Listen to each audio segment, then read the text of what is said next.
Bismillahirrahmanirrahim. Assalamualaikum warahmatullahi wabarakatuh.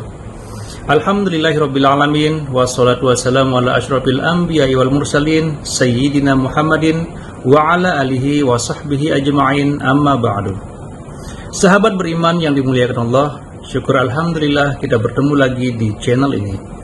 Pada kesempatan yang berbahagia ini, mari sejenak kita luangkan waktu kita untuk bersama-sama kita simak tausiah fenomenal dari guru kita.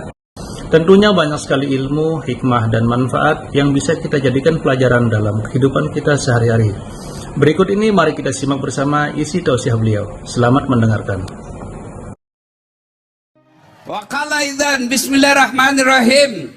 Ya ayyuhalladzina amanu taqullaha haqqa tuqatih wa la tamutunna illa wa antum muslimun.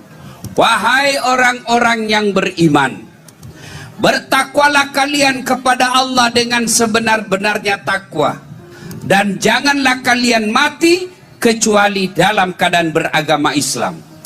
Ayat ini Jumat dibacakan khatib. Ibu-ibu masih ingat COVID 3 tahun lalu?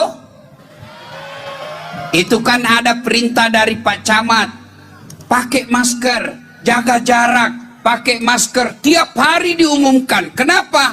Waktu itu pakai masker penting.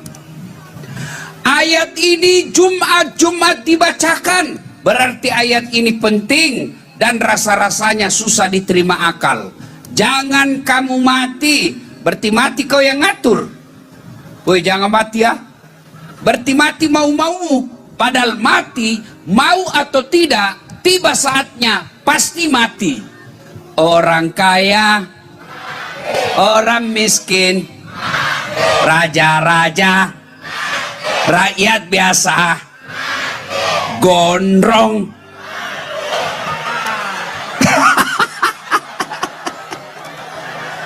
Masya Allah. Bu, saya ini sepanjang sejarah jadi pendakwah dari Sabang sampai Merauke, saya lihat ribuan kepala desa, baru di tempat ini yang ada gondrong. Pasti ini Pak Desa spesial ini Bapak ini. Masya Allah, luar biasa ini Bapak ini. Semoga Allah lindungi Bapak ya.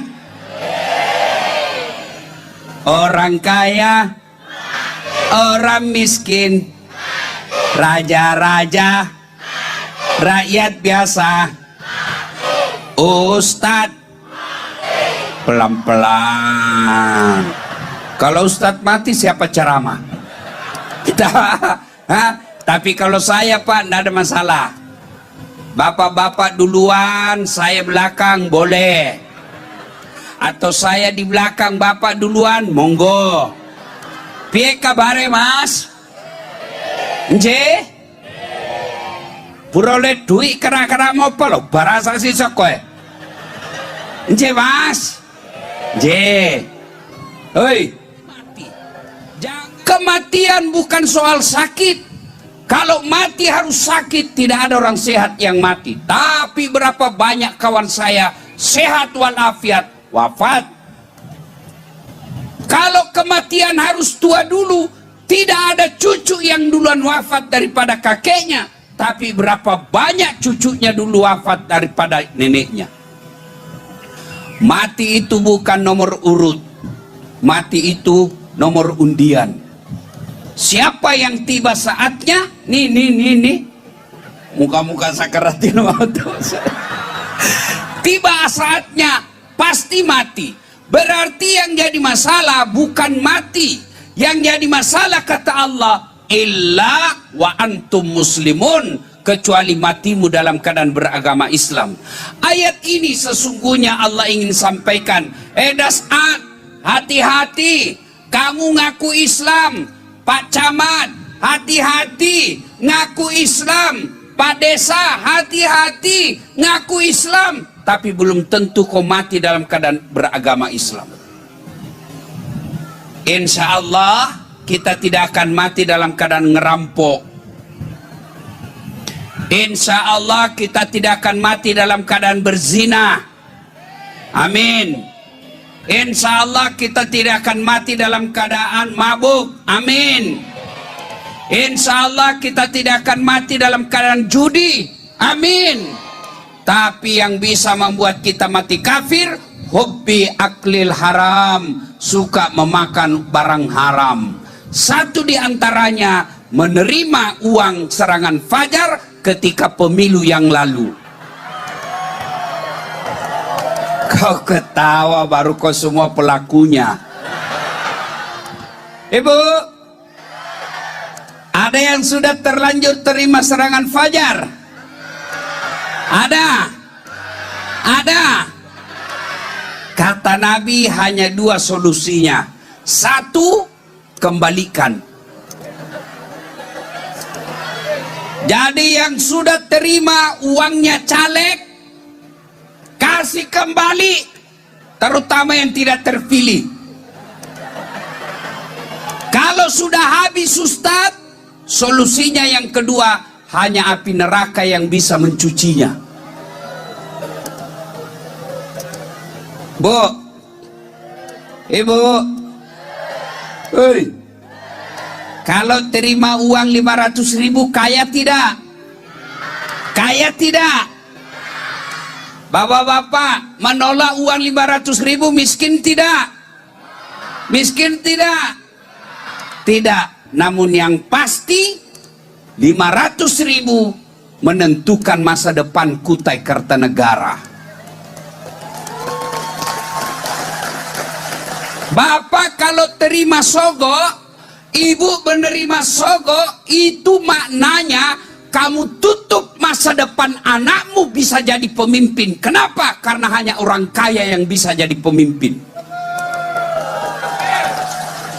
Kalau kau terima duit 700.000, itu artinya kau tutup masa depan anakmu supaya bisa jadi anggota DPR. Kenapa? Hanya bisa yang bisa punya duit yang bisa jadi anggota DPR sekarang. Maka ibu bapak, bulan 11 yang akan datang akan ada pemilu. Akan ada pemilihan kepala daerah. Jangan kau pilih dia karena kau disogok. Jangan kau coblos dia karena kau disogok. Tapi pilihlah yang betul-betul bisa menyelamatkan kampung kalian, masa depan kalian di Kutai Kartanegara ini. Dari saya kuliah terkenal Kutai Kartanegara ini kaya dengan tambang. Iya toh? Banyak tambangnya. Tadi kita melewati salah satu perusahaan besar, tapi kenapa jalannya kayak jatuh saya punya kancing baju?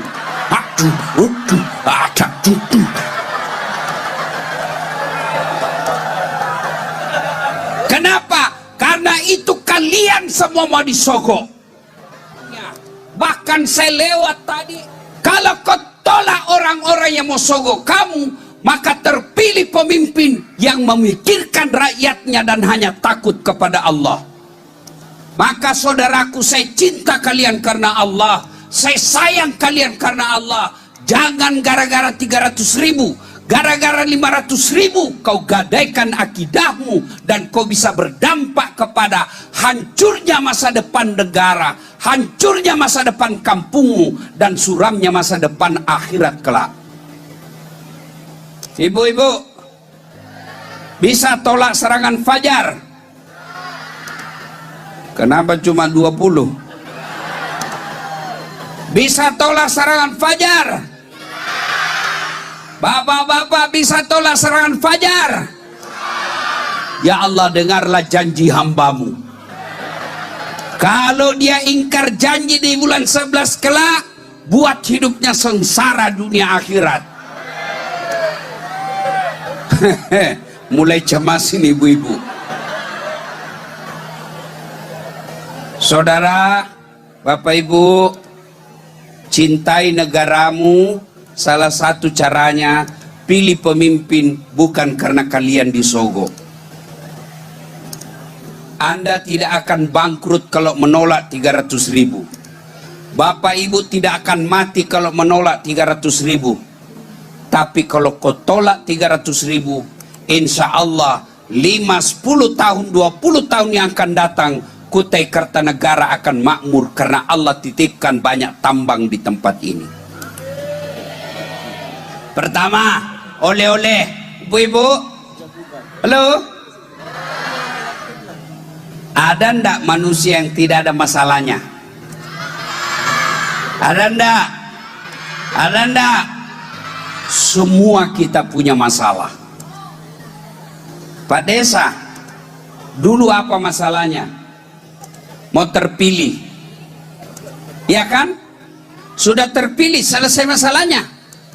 Nggak, mau 2 periode, iya kan? Ayo, Pak Camat, apa masalahnya? Mau jadi kepala dinas. Sudah kepala dinas, selesai masalahnya. Mau jadi sekda. Sudah jadi sekda, selesai masalahnya. Mau jadi bupati. Sudah jadi bupati, mau 2 periode. Sudah 2 periode, ditangkap KPK. Iya toh? Semua kita punya masalah. Ayo, waktu menikah apa masalahnya? Mau punya rumah. Sudah punya rumah, selesai masalahnya. Mau punya anak. Sudah punya anak, apa masalahnya? Mertuanya ikut campur. Ada orang sudah menikah, mertuanya baik. Apa masalahnya? Tidak punya anak. Bertahun-tahun menikah, tidak punya anak, ada rumahnya, mertuanya baik, mobilnya ada.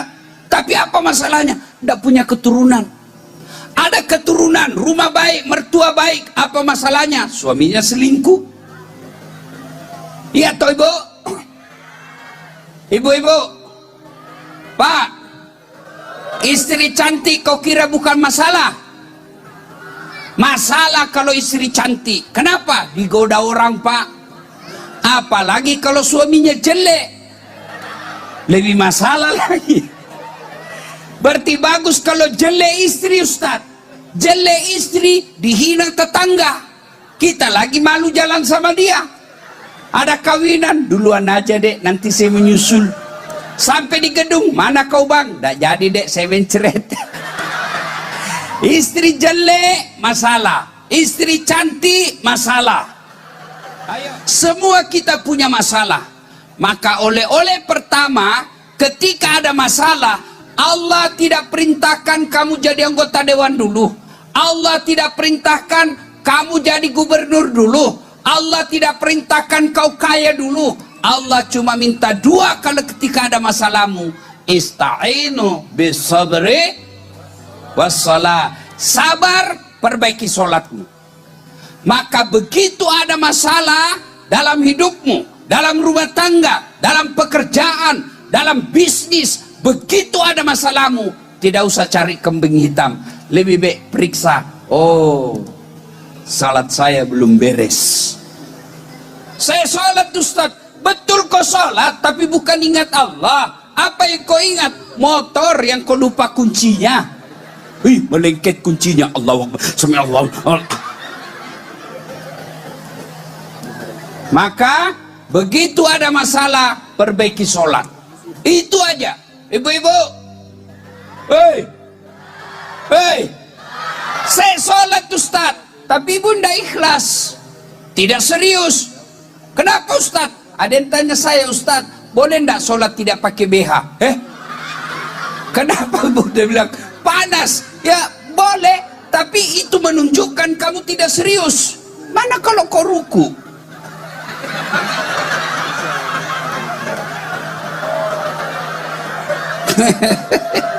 Hei, Bu, Ibu, coba ibu menghadap sama Pak Kades tidak pakai. Dia tempelin kau istrinya. Hai, keluar kau. Iya toh? Saya sholat Ustaz. Betul kau sholat, tapi main-main. Allah. Wah. Kamu ihdinas. Sholat, masa sholat sampai garuk-garuk pantat? Allahu Akbar. Allahu Akbar. Kau ketawa karena kau bayangkan dirimu kan? Bapak-bapak, begitu masalahmu bertumpuk, pasti kau tidak sholat. Adik-adik, kalau kau mau sukses, sholat aja pelihara. Kalau sholatmu baik, insya Allah Allah atur rezekimu. Artinya, kecil buat Allah jadikan kalian kaya, kecil buat Allah jadikan kalian tentara, kecil buat Allah jadikan kalian lulus polisi. Yang penting Allah minta perbaiki sholatmu. Saya sholat Ustaz, rajin sholat Ustaz. Kenapa Allah tidak kasih saya? Percaya apa yang kamu minta tidak baik. Sudah rajin sholat Ustaz, berjamaah aja di masjid, sholat sunnahnya setiap malam. Tapi saya minta, kok Allah tidak kasih? Percaya apa yang ibu minta tidak baik. Ya Allah, mudah-mudahan tahun ini suamiku bisa beli mobil. Tiap malam ibu sholat tahajud, pagi ibu sholat duha. Kok Allah tidak kasih? Allah tahu kalau ada mobilnya dipakai tabrakan suamimu. Tuan-tuan yang saya hormati, ketika ajal menjemput, yang pertama diperiksa bukan puasa, yang pertama diperiksa bukan haji, yang pertama diperiksa bukan zakat, pertama diperiksa sholat. Siapa yang mendaki dunia akhiratnya selamat? Sholat. Oleh-oleh yang kedua, sabar sholat. Yang kedua, perbanyak bersolawat. Allah perintah puasa, Allah tidak puasa. Allah perintah haji, Allah tidak haji. Allah perintah bayar zakat, Allah tidak menunaikan bayar zakat. Tapi Allah perintah kita selawat. Dengar firman Allah. Bismillahirrahmanirrahim. Innallaha wa malaikatahu yusalluna 'alan nabi. Ya ayyuhalladzina amanu sallu 'alaihi wa sallimu taslima. Bersalawat dengan sebaik-baik solawat. Maka tidaklah pantas bersalawat kepada Nabi sambil merokok. Salatullah. Tidak pantas, karena Quran mengajarkan bersalawat dengan sebaik-baik sikap. Tidaklah pantas kalian bersalawat sambil makan. Tidaklah pantas kalian bersalawat sambil bercerita ngalor ngidul. Bersalawat kata Allah, yusalluna 'alan nabi. Ya ayyuhalladzina amanu sallu 'alaihi wa sallimu taslima. Bersalawat. Apa keutamaan solawat? Satu, ada yang tanya, Ustaz, kenapa doaku tidak dijabah? Saya berdoa setiap saat, kenapa doaku tidak dijabah? Salah satu sebabnya tidak bersalawat. Karena dalam hadis Nabi jelaskan, siapa yang berdoa tidak diawali dengan salawat dan tidak diakhiri dengan salawat, maka doanya tergantung antara langit dan bumi. Maka mulai besok praktekkan Bapak Ibu sekalian, kalau mau berdoa, salawat dulu. Ya Nabi salam alaik, ya Rasul salam alaik, ya Habib salam alaik, salawatullah alaik. Boleh ibu sambil sahdu, ya Nabi salam alaika, ya Rasul salam, salam alaika, ya Habib salam alaika, salawatullah alaika. Saya kalau di Sulawesi, saya salawat begini, jamaah semua ikut. Di sini dilihat saya. Kau kira saya nyanyikan kau? Seolah-olah ada Nabi di depan kita, kita jabak tangannya, ya Nabi salam alaik, ya Rasul salam alaik, sambil ibu curhat. Ya Allah, saya punya hajat yang besar. Engkau melarangku meminta kepada selain Engkau ya Allah. Maka aku datang menghadap kepadamu, meminta kepadamu. Ud'uni astajib lakum, katamu ya Allah. Berdoa kepadaku, maka aku akan kabulkan. Maka aku datang kepadamu ya Allah. Ya Allah, berikan kelulusan anak saya. Ya Allah, sembuhkan penyakit saya. Ya Allah, tambahkan rezeki saya ya Allah. Engkau melarangku meminta kepada selain Engkau, maka aku datang meminta kepadamu. Ya Allah, inilah doa saya. Kabulkan ya Allah. Subhana rabbika rabbil izzati amma yasifun. Wassalamun walhamdulillahi rabbil alamin. Ustaz, kenapa usap wajah kalau selesai doa? Karena itu yang lebih pantas. Amin ya rabbal alamin. Masa ibu berdoa amin ya rabbal alamin? Bisa bapak bayangkan. Sekarang pikir, kenapa doaku? Oh, berarti selama ini saya tidak bersalawat. Awali doa salawat, akhiri dengan salawat.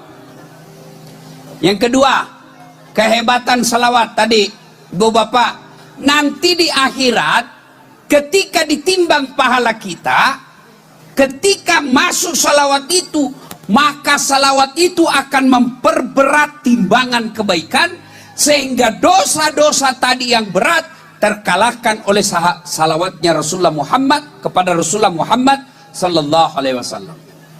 Adik-adik, mau ujian salawat. Jadi tidaklah salah guru-guru kita, ulama-ulama kita dulu menganjurkan, jika ada yang kau inginkan, salawati dia. Adik-adik cowok, ada cewek yang kau senang, kamu mau sama dia, dia juga mau muntah lihat sama kamu. Kau bayangkan wajahnya, kau duduk selesai sholat duha, selesai sholat hajat, bayangkan wajahnya, salawati dia. Ya Nabi salam alaihi ya Rasul. Gadis, jangan istrinya orang kau salawati. Bersalawat. Ada sesuatu yang kau inginkan, mau beli motor, mau beli mobil, sudah ada rezekimu tapi tidak cukup, salawat kepada Allah, salawat kepada Nabi, biar Allah yang cukupkan. Ibu-ibu, ada suamimu kasar, salawati ketika dia tidur. Dia tidur ibu, salawati. Allahumma shalli ala sayyidina. Allahumma shalli.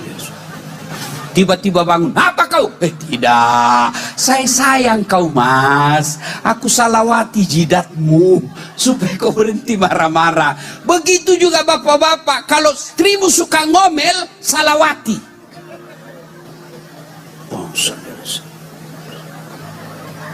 Ibu-ibu jangan juga suka ngomel. Anjurkan sholat, kiatkan salawat seperti ini. Jangan lupa sadarkan masyarakat kita untuk sedekah. Kenapa sedekah Ustaz? Kata Nabi, siapa yang mau dipanjangkan umurnya, dimurahkan rezekinya, dan dia tertolak dari bala bencana, maka hendaklah dia bersedekah.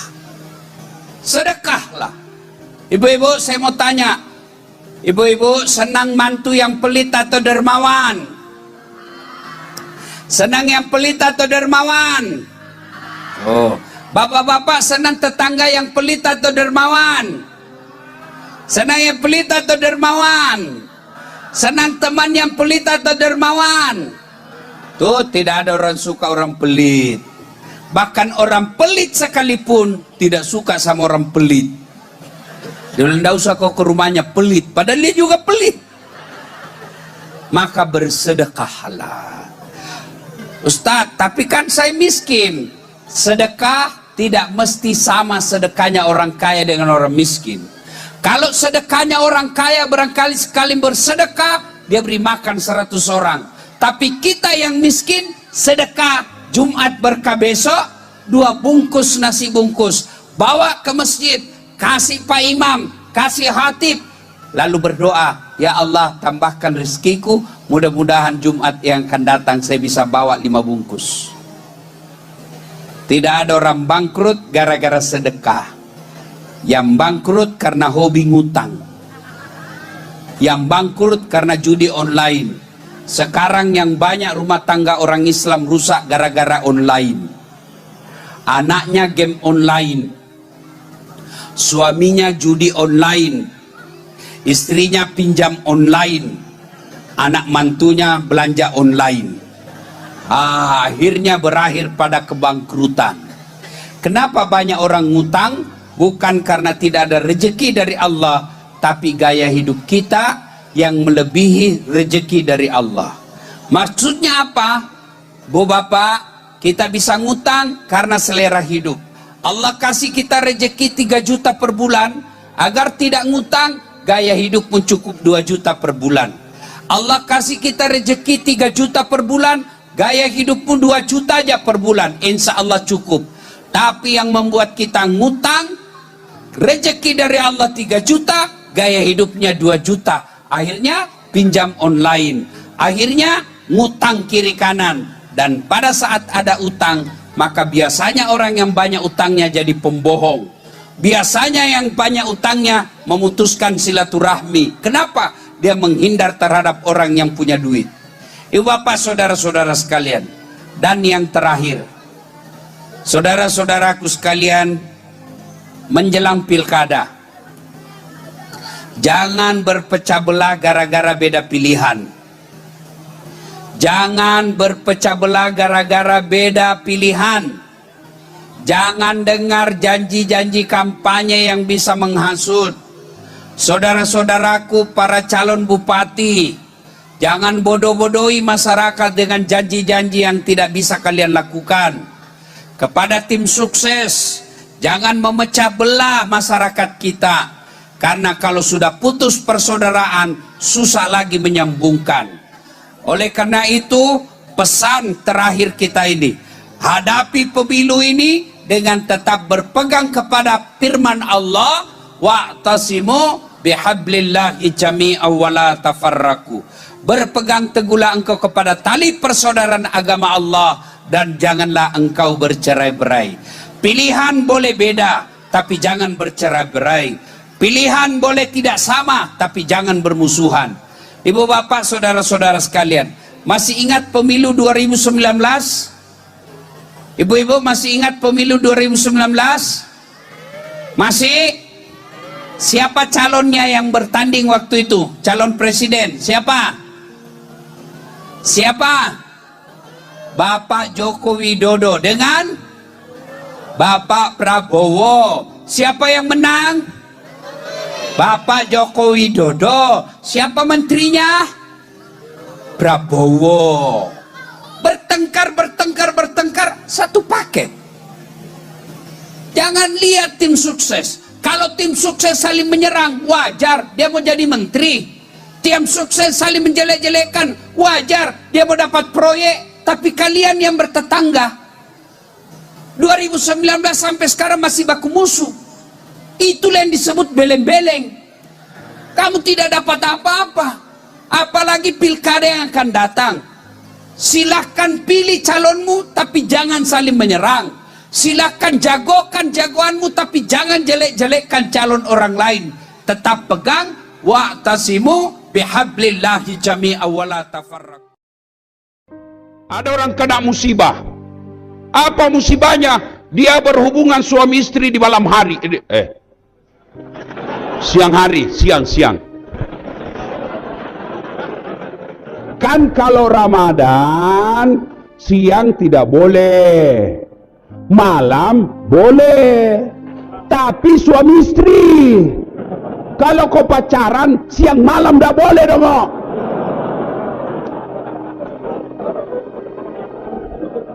Bagaimana kalau laki-laki mimpi basah Ustaz Ramadan?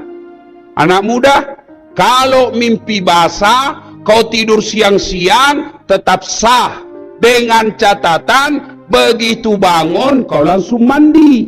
Boleh lanjut puasa. Mimpi basah. Kalau kau kreatif sendiri, batal.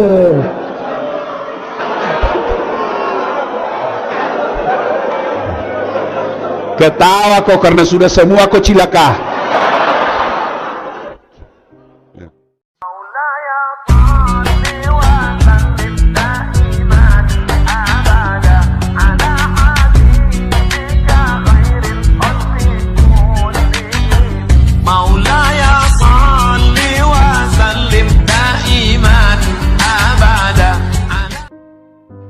Bapak, saudara-saudara sekalian, adik-adik, mahasiswa IAIN Parepare, ini kita mau cerita tentang anak muda.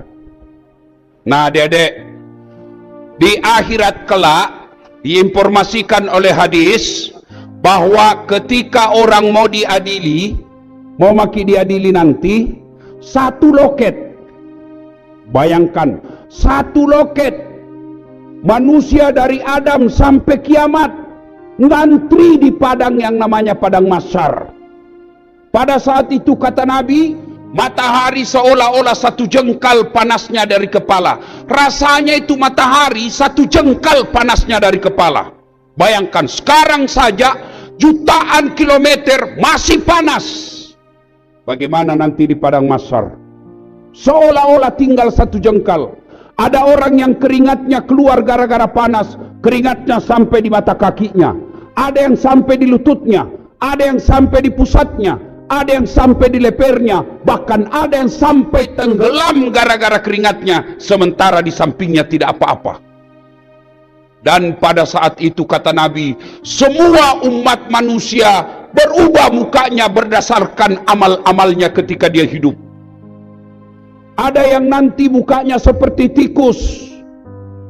Siapa muka tikus?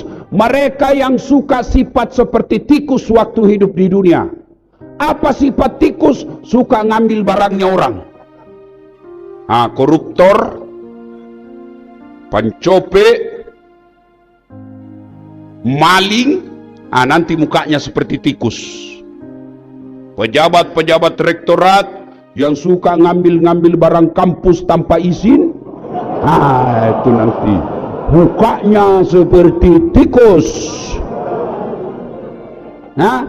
Ada juga nanti yang mukanya kata Nabi seperti anjing. Siapa muka anjing? Ini mereka yang suka disogok dan menyogok. Anggota DPR yang jadi anggota DPR karena nyogok, bupati, wali kota, gubernur, presiden yang masuk karena nyogok, nanti mukanya seperti anjing.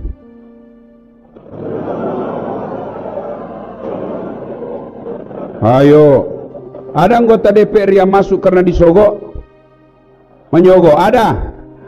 Ada? Ada? Kau salah, kenapa kau pilih dongok? Ayo, mereka yang jadi pegawai karena nyogok, tentara karena nyogok, polisi karena nyogok, dosen karena nyogok, nanti mukanya seperti anjing. Ada lagi kata Nabi yang mukanya seperti ular. Siapa muka ular? Mereka yang suka menjilat-jilat, cari-cari muka. Bukan fotografer. Fotografer memang cari muka tuh. Masa pantatnya cari? Itu fotografer lale. Ya. Ini biasanya di kantor-kantor pejabat, pencari-cari muka. Jadi dapat posisi karena cari muka. Biar ada maknanya, ada di sampingnya istrinya kayak ndak punya harga diri. Iya puang, iya pak, iya siap. Ndak laku. Macam-macam. Dan pada saat itu Allah menyediakan tempat khusus. Semua orang sudah gelisah dengan dosa-dosanya untuk menunggu kita satu demi satu. Bayangkan adik-adik, berapa triliun manusia dari Adam sampai kiamat ngantri satu loket. Adik bayar listrik masih enak, masuk dalam ruangan. Adik bayar PDAM masih ada dalam ruangan, ber-AC, tempatnya bagus, ada permen untuk menunggu. Kemudian yang menerima duit kita itu cewek cantik. Masih menderita kita ngantri. Bagaimana di padang mahsyar kelak? Dan pada saat ngantri itulah Allah menyediakan ruangan namanya VVIP. Sementara ruang umum menderitai. Nah, Allah sediakan VVIP, ruangan khusus. Di antara mereka dipanggil satu demi satu. Siapa dulu yang dipanggil? Apa nenek kita yang duluan mati? Bukan. Apa leluhur kita yang duluan wafat? Tidak. Siapa dulu yang mati diundang? Mereka yang nama-nama Islam dulu dipanggil. Abdul Jabbar, Siti Fatimah, Aisyah, Das'at Latif. Ini mau saya pegang mic.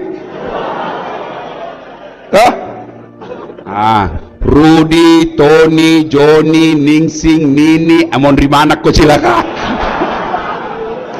Dipanggil juga tapi di belakang pokok. Dipanggil. Nah, sambil menunggu giliran untuk dipanggil, sambil menunggu giliran itu, Allah sediakan ruang tunggu. Di dalamnya ada 7 golongan manusia yang dilindungi. Ada berapa, Dek? Berapa? Alhamdulillah, ada 7 golongan. Di antara 7 golongan itu, khusus adik-adik remaja, Allah kasih 2 fasilitas. Allah kasih 2 jatah. Bayangkan, anak remaja ada 2 jatahmu adik-adik sekalian. Hujan di luar? Hujan? Anda ada apa? Baru air. Dia bilang hujan Ustaz. Memangnya kenapa kalau hujan? Basah. Itu kau heran kalau hujan kau tidak basah. Itu baru kau heran. Kalau basah memang hujan itu kasih basah, bos. Toh? Hujan di luar. Yang kena hujan lebih banyak pahalanya yang pahala tidak kena hujan. Loh? Iya Pak. Jangan mau kau keluar berhujan-hujan. Itu belem-belem. Masya Allah, sangat luar biasa tausiah yang sudah disampaikan oleh guru kita. Sahabat beriman yang dimuliakan Allah, tetaplah di channel ini karena kajian ini belum selesai dan masih banyak lagi hal-hal menarik yang akan disampaikan oleh beliau. Mari kita lanjutkan kembali. Selamat mendengarkan. Nah, di antara 7 golongan itu, khusus anak muda, mereka-mereka yang ada di depan-depan saya ini adik-adik sekalian, kalian mendapat 2 jatah. Di antara 7 jatah itu ada 7 jatah untuk anak-anak muda. Satu, mereka anak muda yang rajin beribadah. Iko mana tu nak kena? Apakah rajin beribadah itu panjang jenggotnya? Belum tentu. Apakah rajin beribadah itu hitam jidatnya? Belum pasti. Apakah yang rajin beribadah celananya jingkrang? Belum jaminan. Karena sekarang banyak orang seolah-olah surga hanya milik dia. Ini bid'ah. Nggak ada pada zaman Nabi. Isra Mi'raj sesat. Hukumnya bid'ah. Kenapa bid'ah? Tidak ada pada zaman Nabi. Tidak ada pada zaman Nabi itu sesat. Sesat masuk neraka. Nenekmu punya neraka. Kayak dia saja panitia hari kiamat. Ada toh begitu. Heran ton saya. Baru belajar agama di YouTube 3 bulan. Baru 2 menit habis kuotanya. Bukan salah kau yang belum baca buku yang lain. Sampai saya dihina-hina di Facebook. Nah bilang apa ini Ustadz Das'at? Kau bicara sunnah-sunnah baru kau tidak pelihara sunnah. Marah juga saya dihina begitu. Di Facebook bos. Banyak yang baca. Saya bilang kenapa kau tuduh saya tidak pelihara sunnah? Nah bilang buktinya kau tidak pada jenggot. Mau di apa kau tidak mau tumbuh?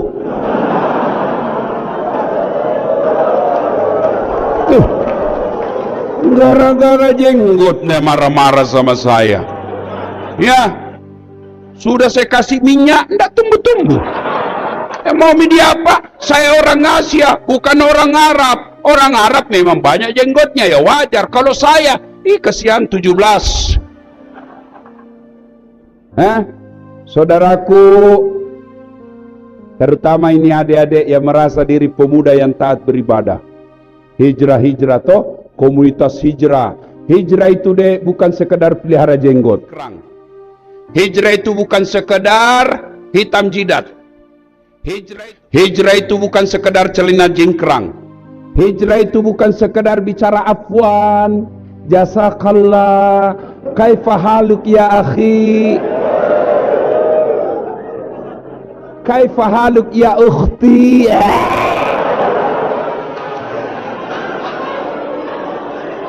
sekedar itu, bos. Ya, anak muda, silakan kau kuat beribadah baik, tapi mari jangan kau suka menyalahkan orang yang berbeda pendapat dengan kalian. Tahu Nabi? Coba dengar Nabi. Hebatnya itu Nabi. Datang anak muda. Ini anak muda kafir. Ya Muhammad, saya mau masuk Islam, tapi saya tukang judi, tapi saya pemabuk, saya pezina, saya pembohong. Bolehkah saya masuk Islam? Dia bilang Nabi, boleh dong. Apa syaratnya? Satu je saya minta. Apa itu? Jangan kau bohong. Boleh berzina, terserah. Mabuk, terserah. Nipu, terserah. Satu yang tidak boleh, jangan kau bohong sama saya. Siap. Wow, senang dia pulang. Ternyata Islam gampang dibalik. Satu je diminta, tidak bohong. Waktu demi waktu berlalu. Dia mau berzina. Tiba-tiba dia bertanya, saya sudah masuk Islam. Besok, kalau saya ketemu Nabi, apa saya bilang nih? Kalau saya bilang masih berzina, malu juga sudah Islam masih berzina. Kalau saya bilang tidak, saya bohong, akhirnya tidak jadi berzina. Coba, dia mau mencuri, besok saya ketemu Nabi, saya ditanya masih mencuri tidak? Kalau saya bilang masih, tidak enak, Islam masih mencuri. Saya mau bohong, saya langgar sumpahku. Akhirnya apa? Setiap mau melakukan maksiat, dia ingat tidak boleh bohong. Akhirnya apa? Dia bilang, jago memang Muhammad. Satu jina minta, tapi dia miaslina. Coba kalau ini datang langsung Nabi bilang, boleh enggak boleh? Memang tongkau, enggak boleh kau masuk Islam. Coba lihat, satu kali lagi, ada orang kena musibah. Apa musibahnya? Dia berhubungan suami istri di malam hari. Siang hari, siang. Kan kalau Ramadan siang tidak boleh, malam boleh, tapi suami istri kalau kau pacaran siang malam tidak boleh dong.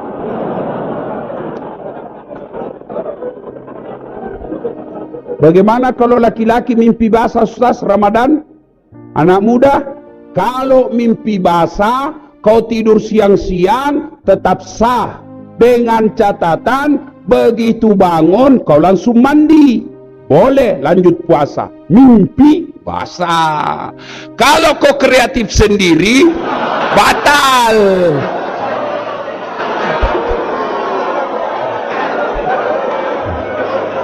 Ketawa kau karena sudah semua kau cilaka.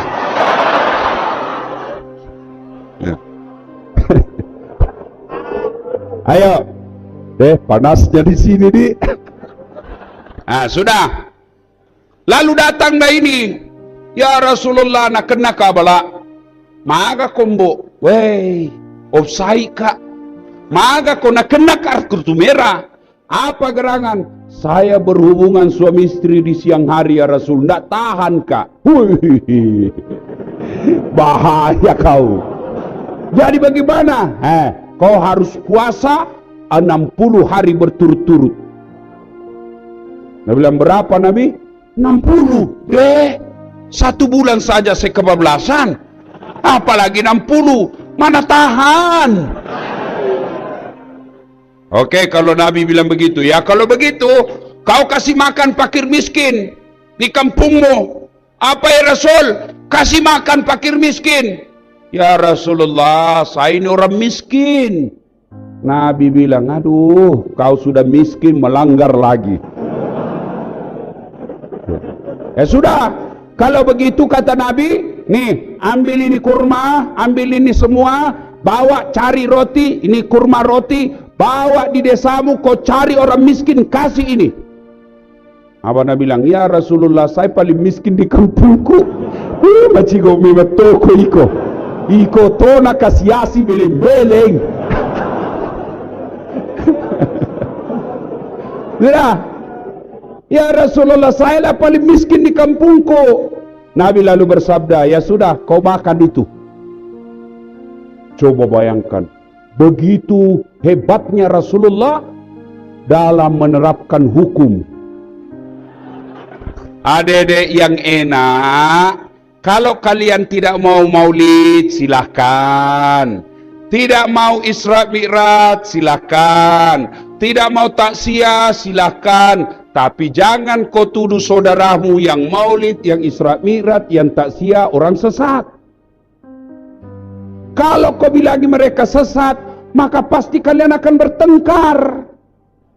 Maka bisa jadi lagi kalian dituju radikal. Padahal kalian cinta kepada agama, cuma kadangkala ya agak koslet-koslet sedikit.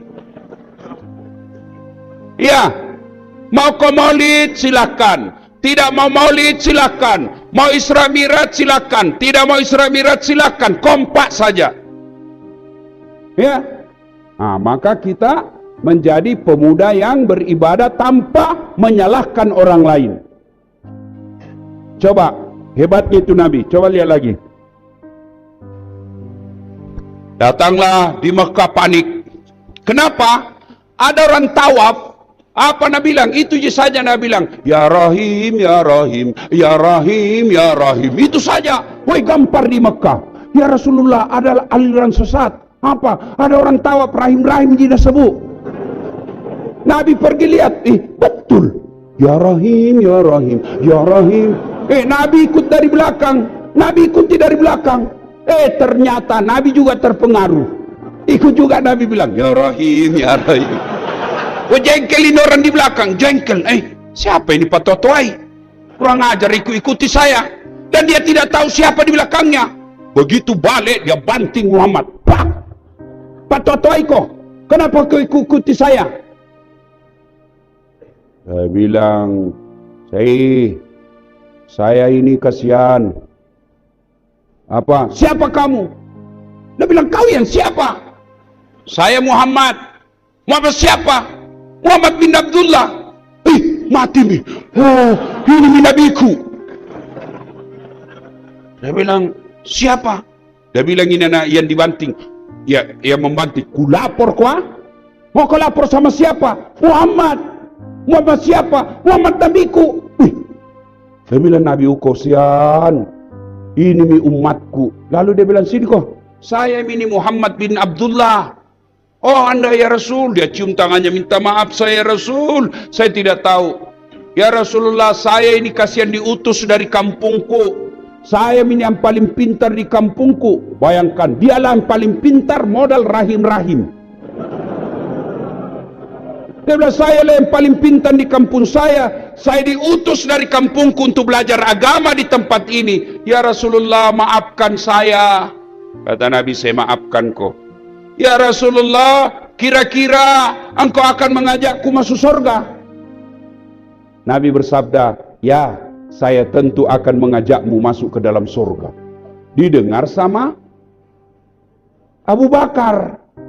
Abu Bakar lalu bertanya dalam hati, ini saja orang modal rahim-rahim masuk surga.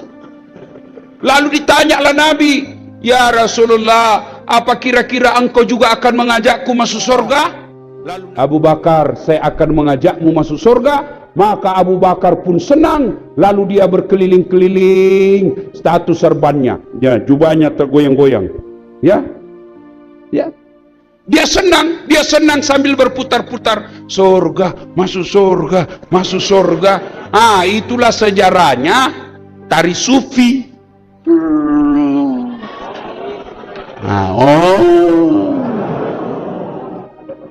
Adik, jadilah pemuda yang taat beribadah. Taat beribadah. Yang kedua, jaminan kalian yang anak muda yang masuk dalam 7 golongan ini, pemuda atau orang yang menggantungkan hatinya di masjid. Kalian remaja masjid. Alhamdulillah kalian ini semuka-muka remaja masjid semua ini. Anak muda, jangan sampai kau jatuh cinta. Anak muda kalau jatuh cinta kan kreatif. Silver Queen, bunga-bunga, Mau tidur. Apa bikin sayangku? Jangan lupa ingat saya ya.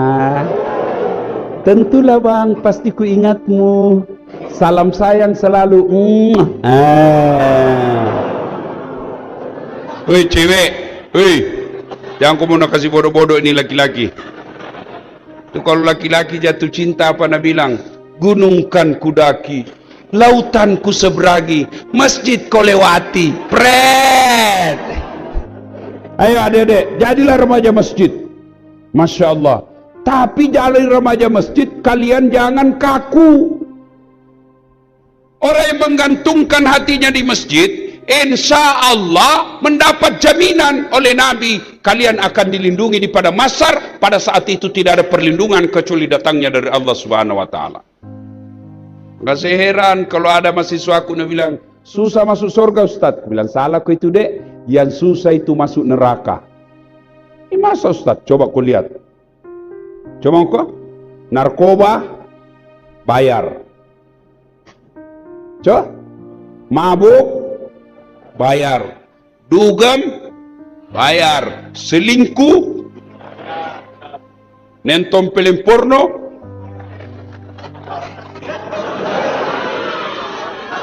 ayo semua dibayar, dan itu ngajak kalian masuk neraka. Ayo ngaji gratis, Senin Kamis berjamaah, sholat, naik haji kalau mampu pak kok, dan itu mengajak kalian masuk ke dalam surga. Ayo adik-adik, hidupkan sholat jamaah. Demi Allah, tidak ada orang yang sengsara hidupnya kalau dia hidupkan masjid. Alhamdulillahirrabbilalamin. Demikianlah tausiah penuh ilmu, hikmah dan manfaat yang sudah kita dengarkan bersama dari guru kita. Sahabat beriman yang dimuliakan Allah, mari kita doakan guru kita, semoga beliau diampuni segala dosa-dosanya dan dilapangkan kuburnya. Dan buat sahabat semua yang sudah setia menyimak tausiah ini sampai selesai, saya ucapkan terima kasih banyak. Doa dan harapan saya, semoga sahabat semua selalu diberikan kesehatan, dimudahkan segala urusannya, dan dilancarkan rezekinya. Amin ya robbal alamin. Demikian yang dapat saya bagikan, kurang lebihnya mohon maaf. Sampai bertemu lagi di kajian berikutnya. Wabillahi taufiq wal hidayah, waridha wal inayah. Wassalamualaikum warahmatullahi wabarakatuh. Setelah kita mendengarkan bersama tausiah yang sangat luar biasa dari guru kita, sekarang mari kita lanjutkan aktivitas kita masing-masing. Semoga apa yang sudah disampaikan oleh beliau menjadi ilmu yang bermanfaat dalam kehidupan kita sehari-hari. Selamat beraktivitas buat sahabat semua dan sukses selalu. Sampai bertemu lagi di video berikutnya. Wassalamualaikum warahmatullahi wabarakatuh.